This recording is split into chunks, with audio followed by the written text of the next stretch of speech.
Well, I think I'm associated with Mumblecore because I premiered a movie at South by Southwest in 2005 called Kissing on the Mouth. And that was sort of the beginning. That was where I first heard the word Mumblecore. And then Andrew Bujalski, who's another filmmaker who's considered Mumblecore, he and his sound designer were sort of laughing and coming up with names. And because the sound designer couldn't understand a lot of Justin Rice's dialogue in Mutual Appreciation, jokingly came up with the term Mumblecore. And then Andrew Bujalski said it in an interview at the time, and it sort of just continued to spread from there. But the reason why they were even sort of laughing about it was because that particular year at South by Southwest there was Mutual Appreciation, Kissing on the Mouth, The Puffy Chair, the Duplass Brothers movie, Four-Eyed Monsters, and maybe, I'm trying to remember if there are even other films that all seem to be made by couples who are also acting in the film, playing couples, and a lot of improvised dialogue. Most of the films were shot on video, though Andrew's was shot on film.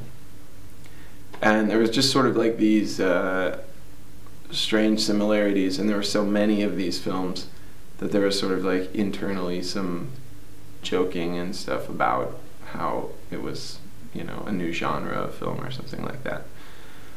And then we all went back home from the festival and forgot about it, but unfortunately the term itself kind of stayed around and was continually then sort of mentioned on and off, but it really didn't start having a broader connotation until 2007, when the IFC Center released Hannah Takes the Stairs, and they also put on like a festival of other films, which then became Mumblecore films. And that festival included all my earlier films and Bujalski's earlier films, and also Kid Tucker Audley's movies and Frank V. Ross's movies. And so there was like a whole 2 weeks, and then after Hannah Takes the Stairs they released Aaron Katz's film Quiet City and also showed his earlier film. So over that 2-week period there was just a lot of media attention, and that word Mumblecore sort of got really cemented at that point to that group of 6 or whatever filmmakers. I feel like since then it's broadened a lot, and also people have started to call themselves Mumblecore filmmakers in the meantime, which was not ever something we called ourselves, except to make fun of it.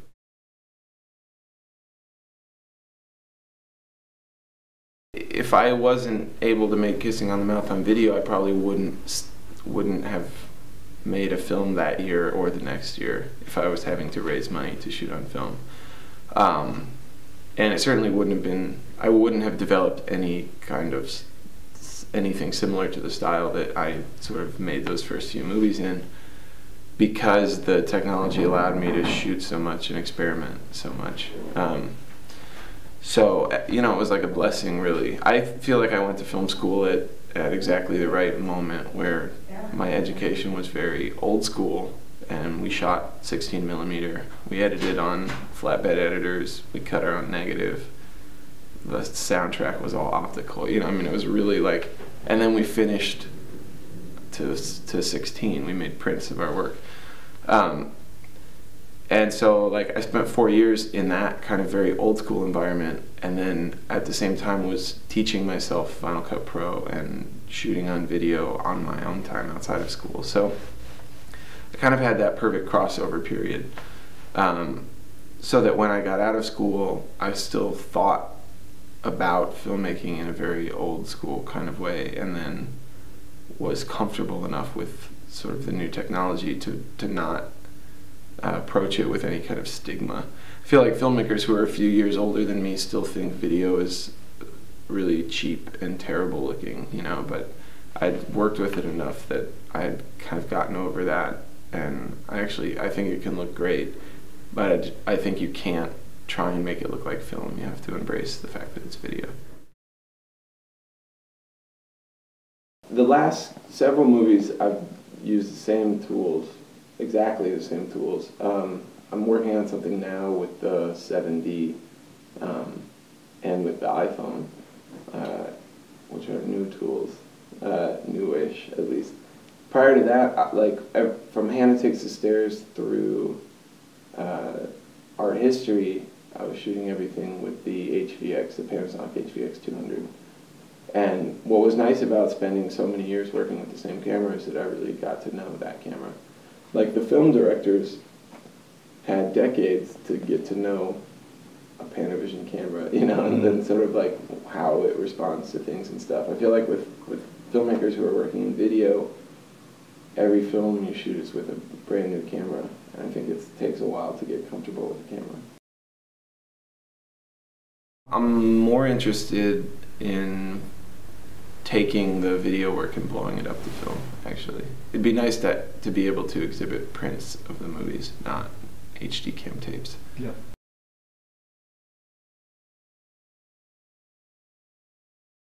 Well, when I'm in the work, I usually then am still assuming the role of the director a little bit, but I'm kind of directing from within the scene rather than outside of it. So it's like a little nerve-wracking to be in my own work, just because I'm so conscious of the camera and of how long something's been going on, and you know, like these kind of thoughts. It's really hard to be 100% present just as an actor. So I'm usually sort of talking and listening at the same time and trying to guide the conversation in the way that I want it to go, or cut something off if I feel like it's going on too long. But it's helpful too, because that can all then be part of the scene, rather than having to do a bunch of takes where I'm forced to sort of be a good communicator and explain what I want. And then when I'm not acting, you know, I've been trying to get better at really paying attention to more than one thing at a time. Like, if I'm not acting, I'm usually shooting, and I can have a tendency to get sort of like very single-mindedly locked into my LCD screen and kind of lose track of a broader sense of things. So stylistically, that shifted lately, where now the camera's kind of locked down on a tripod, and I'm not sort of like in this handheld world where I'm like trying to find shots and look at things. I can be a little kind of more aware of lighting and performances and like the overall shape of the scene. And I'm doing just a lot of master shots these days. Like, Art History is just mostly all masters. So we can really just run a scene a few times until we feel like we get it right. It depends. As the movies start out in a really open way, because I don't know much about them at first, and so usually towards the beginning of production on something, I'm really open and letting the actors do almost anything they want. But as it goes along, then those choices that they're making are defining the characters and defining the movie. So by the end, you know, it's become a lot more specific, at which point I also become a lot more specific. So I would say like probably by the time we're shooting the second half of the movie, I'm pretty specific, because I know that a scene is going to come between two things we've already shot, and I know sort of exactly how I want it to bridge those two scenes or something. But I'm not trained, I mean, as a director, I'm not trained in the language of acting, so I think that I'm probably approaching it in a way that's not typical, by, you know, I mean, often by just saying exactly what I want, or giving line readings or something, which is, I think, annoys a lot of actors. But I don't yet know how to sort of communicate in acting language. But it's always still improvised, so I think there's always still a lot of room for flexibility, and also I'm open to suggestions always. So if I'm suggesting something that doesn't make sense to anybody else in the room, I feel like it's easy to overrule me and have a better idea. Usually I'm not giving any kind of dialogue notes takes if I'm giving notes or changing things around. Other than to maybe highlight some things that I like. Like if we've already done a take, I'll say it was really good when you guys talked about this thing. Like when we do the next take, let's still make sure we talk about that. But early on, I used to edit a lot, or I used to sort of figure that out a lot through editing because I was shooting handheld and it was very easy to do this sort of jump cut kind of style.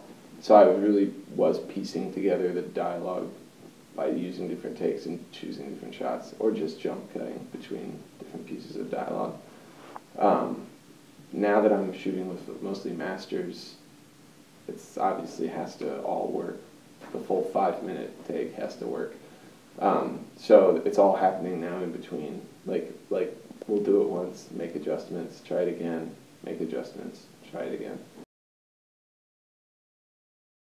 Several of the films I've just funded entirely myself, but on really low budgets, like $2,000 or $3,000 for the whole film. And so at that level, like it's not so much of a financial risk for me. I just put it on a credit card, which is not really financially a smart thing to do, but I also feel like I'll deal with it later, you know. And then I've been lucky to work with producers on other films who have raised the money. So starting with Hannah Takes the Stairs, and then Nights and Weekends, and now Alexander the Last, I worked with Anish Sovjani and with his company, Film Science. And so he funded those movies, or the company funded those movies. And then with Uncle Kent and Art History, I worked with Kent Osborne, who also acted in the films, and then he funded them. But, you know, I mean, they're all on a pretty small scale. None of the films we've made have cost a ton of money. Mm-hmm. But ideally, I would get to a point where I'm totally self-financing the movies, because I feel like it's the system that allows me to feel most comfortable taking risks, because I'm not taking risks with other people's money. I usually feel, even if it doesn't influence the film, I feel guilty the whole time that I'm making something that might not be commercial with somebody else's money. And I never think twice about it with my own money.